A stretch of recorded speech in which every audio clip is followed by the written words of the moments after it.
Hello and welcome to this eToro webinar. I'm Eliot Gotkine, I'm a freelance journalist, master of ceremonies and host of the FinTech podcast. And it's my pleasure to be your host for this special series on DeFi or decentralized finance. And who better to kick things off than our special guest, eToro's chief blockchain scientist, Professor Omri Ross. Welcome, Omri. Thank you very much. Nice to be here, Eliot. Thank you. And I guess a lot of people in the investment and finance space will have heard of DeFi, but perhaps would be hard pushed to actually define it. Perhaps you can help us understand what it is exactly and why we should care. Why we should care is a good question in general. But in terms of DeFi, DeFi stands for decentralized finance, as you mentioned, and it's just a means of actually creating a network of financial application without any centralized party involved.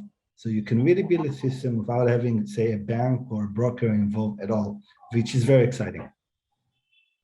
And this is important. People should be aware of it or be excited by it because...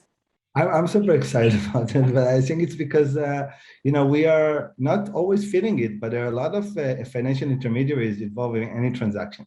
So if I was to transfer you, Eliot, whatever, 100 pounds, and I would, even if I did it via some mobile application that provided it, in reality, I would be transacting with my broker or my bank that will be transacting with your bank, and at least two counterparties. If there is a bunch of exchanges happening in between, rates and many things, there could be actually often much more parties. Sometimes there is a credit card company and many others in between.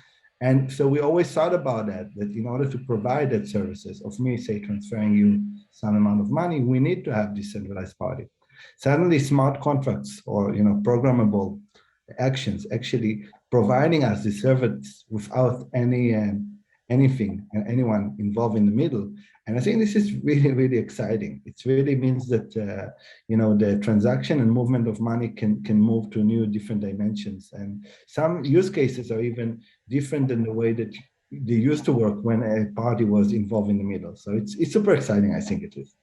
So what can DeFi do? You mentioned a couple of things that DeFi can do. What can't it do? It's a very general question, hard to answer, but I can maybe come with a few examples. I mean, the most basic example that is something that you could do yourself in other cases as well is potentially sort of different kinds of lending. You can lend an asset or lend assets to someone, and that can be done by sort of providing your asset for a smart contract that is sort of looking after your asset in this case and lending it to others. That can be done in a very transparent way because you can actually see the asset move along the way. You don't have to trust a centralized party. It also opened for some risk because as the money is run on that smart contracts, there could be security risk coming from that. What it can do, I think today there are a lot of very complex transactions that involve a lot of parties in the middle. And I think today these are not possible, but as we see more scalable solution, faster blockchains or some intermediate solution that use somewhat blockchain and some other system involved, I think we will maybe see that as well. And obviously you mentioned security just a moment ago, which has been, I suppose, kind of all over the headlines with respect to DeFi. There was, a quick Google search the other day brought up headlines like hackers steal $600 million in likely largest DeFi crypto theft. I know the majority of that was actually returned, which is a kind of bizarre turn of events. DeFi crime hits record high in the first 7 months of 2021. That's a Reuters headline. And then cross-chain DeFi site Polynetwork hacked, which I know is a similar one to the first headline I read out to you. Does this mean that DeFi is less secure than going through these other middlemen, whether they're credit card companies or banks or brokers? I think what it means, and I'm not trying to generalize or make a decision on that, is that we're still in the infinite stage of DeFi. This is a new concept.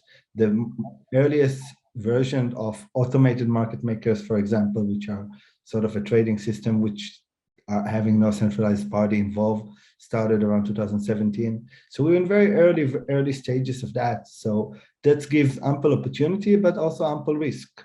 So I think it would definitely not be, something that you would not consider, that you consider riskless at that point in time. But I think it's a very interesting technology that opens for new opportunity that haven't existed before. And I think we will see more of that, unfortunately. because this is the process of growing an idea or an idea with some level of execution even further. But when you see the increase, the massive, almost exponential increase in assets that are actually locked in different DeFi protocols, it actually shows that there is more and more beginning of adoptions. It's not yet nearly as big as anything in the current financial services, but we see exponential growth in it, and the technology actually makes sense. So I think, yeah, there will be challenges along the way, and there are a lot of issues, and we may talk about it more in this webinar, that had to be resolved before that could be coming for, clear adoption. But the benefits, in my opinion, outweigh the risk for the long run.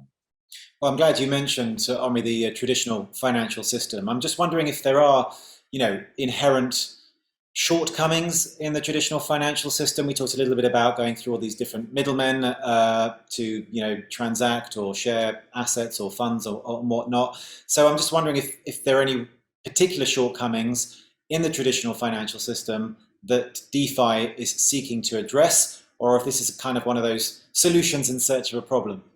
So I think there are, first and foremost, accessibility for financial services. We know that, some regions of the world has better or worse access to financial services. When you run smart contracts that offer these services, they offer them the same rates for anyone. So it's not about just seeing if different participants within a region have access to other financial products that others doesn't have. It's also across region. And I think this is very, very exciting. Apart from that, I think, and that will be a bit technical, so I don't know if we should downwill to that early discussion. There are a lot of participants in financial services that take specific roles. For example, market makers, which are the ones that offer most of the prices in very large exchanges such as Nasdaq or SIBO or others. And liquidity works very different on these markets. Everybody can actually provide liquidity to a liquidity pool that will act as market makers. And these put also all the participants in that market in equal terms. So I think this is really exciting. Secondly, the composability element, which means you can, because it's, using smart contracts, it's using code, so you can call one contract and then another contract. It actually allows you to build some more complex product that were not possible or as easily built before. Sorry if I was a little bit abstract, but I can be more concrete if you ask me for that. That's quite all right. And of course, one of the reasons we're speaking today and we're launching this series is that eToro is soon to launch its own DeFi copy portfolio, which will allow investors exposure to a number of DeFi crypto assets all in one go. What can you tell us about these DeFi crypto assets and about this copy portfolio? Yeah, so this is very exciting for us at eToro to launch it, and it can give a very sort of wide exposure to different protocols that are in this space. Some of them is Maker, which are the creator of the DAI stablecoin, which could be seen as a way to long dollar-based stablecoin. Another one is Compound and Aave, which are two protocols that actually allow lending of different products. We also looked into Uni, which is representing Uniswap, which is a decentralized exchange which receive very large volumes these days. We took Chainlink, which is offering some oracles, which is a way to enter data into the blockchain, which is used a lot in DeFi protocols. And then we also looked into systems where this sort of protocol can live in and extend in, and we took some different scaling systems. So of course, Ethereum is a big part because this is where the ecosystem for DeFi sits today. But we also had Algorand and Matic, which offer scalability solution and faster networks and a bit different consensus mechanism that also offer support to different DeFi projects. Right, and I'm sure if anyone wants to have more information about these assets, they can find them all on eToro. But I'm curious to know, what was the rationale between choosing these assets over others? I guess you've got to start somewhere, and maybe you'll add assets or remove assets or swap assets as things go along. But what was the reasoning behind choosing these particular assets for the DeFi copy portfolio? Yeah, again, I'm not sure the full reasoning is something that I know of, but I think that intuition behind it has definitely been that we want to allow our customers an easy way to potentially invest in these asset classes. And by pulling them together, they don't necessarily have to spend the time to pick a specific one, but to get exposure to a more sector that affecting that, at least for the biggest project in this space. There are, of course, many more projects that are not included there. Right. And of course, investing in crypto assets is notoriously volatile. Some people say that we're in the midst of another crypto winter right now. Is the idea that overall this copy portfolio will strike as good a balance as possible between the risk and reward in the kind of DeFi assets that are out there?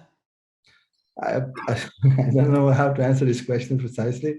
And of course, I don't think I'm necessarily qualified to make any investment advice, or I would have given any. But I think it's the idea is that when you open people the possibility to have a more wider portfolio, it's reduce the risk of one specific asset within the space. Of course, there would be high correlation between assets which are in the same space. And of course, people should do their own research and believe in what they believe that is the right thing for them. But it's a very easy way in one click to get yourself exposed to a new sector of very interesting economy that is just building. And if you believe that that's a big thing, you may choose to be part of that. And of course, it kind of escaped many people's attention that regulators, especially in the United States, have been clamping down on DeFi projects. Is this a good thing? Or is it a danger, do you think, to this emergent asset class, which, as you say, is just in its infancy? I think it's a great thing. I think that in order to get something accepted eventually for its value by the mainstream, you have to go through this route. You have to get to educate regulators, to discuss with them, and to get in a way that actually allow them to express their concern and allow protocols and others to make necessary changes if needed, in order to be able to open that for a larger market space, which I think is the main vision of any new technology that is coming into market. So I think this is a great thing. I think there are a lot of areas where, because this is new technology and playing with, is not yet able to sort of approach the right way. For example, KYC and AML, know your customers, which is one of the concerns, the security risks that we discussed. But this is always challenges and opportunities are just different words for the same thing. If you want to be in a place where exciting things are happening and has a potential to change the world, there will be a lot of challenges to go through that. And I think that excites myself and many others that are in this industry or think a lot or spend a lot of the time thinking about this industry. Right, and I guess part of the appeal for investors is the trust aspect. So if regulators are getting more involved and they are, if you like, eliminating those DeFi assets which perhaps don't pass muster, then one will invariably have perhaps more trust in those that are left, and I suppose that is a good thing if you're looking to invest in that space. Yeah, precisely. Okay, and I mean, just to summarize, Omri, we talked a lot about the kind of the way these assets are working, and what they can bring to the party in terms of in contrast to traditional finance. And again, this is a very broad question, but how would you summarize the kind of pros and cons of DeFi for people out there looking to invest in DeFi assets and perhaps in the new eToro DeFi copy portfolio?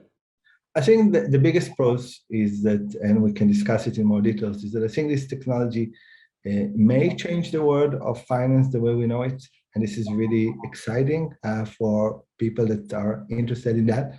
And that's a huge thing. It's a huge thing to say, because finance is so essential for everyone on this planet today. And it's a big role to take. And in that regard, the current stage of the industry is, of course, very infant, right? It's not yet able to change and to scale to the level of the financial industry we have today and how it works. So there will be many challenges ahead, but the potential, and that goes back to our maybe discussion before about how it actually take away intermediaries, that it has the potential to actually do that. And that's different than maybe some ideas that you sometimes hear about in the blockchain space, where it's not really clear how they can actually make a huge difference in this world. Here, the case is very clear and apparent.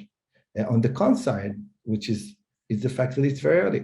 There will potentially be security breaches, as the one you described earlier, Eliot, and there will be challenges of working with regulators on getting these things mainstream.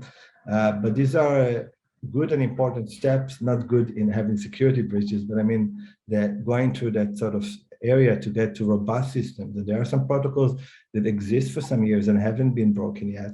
So there are a lot of really promising things that are happening here and has a potential to have a lot of impact. So while they are in early stage and that put a lot of risk in a potential person that is choosing to invest or support it or to participate in these markets as a developer or others, it also shows a lot of potential. Okay, well, thanks for giving that kind of introduction to DeFi. And as we said before, if anyone wants more information about the new eToro DeFi copy portfolio, they can find it, I'm sure, on the eToro website. But for now, Professor Omri Ross, eToro's Chief Blockchain Scientist, thanks so much for joining me for this conversation. Thank you for your time, Eliot. I appreciate it.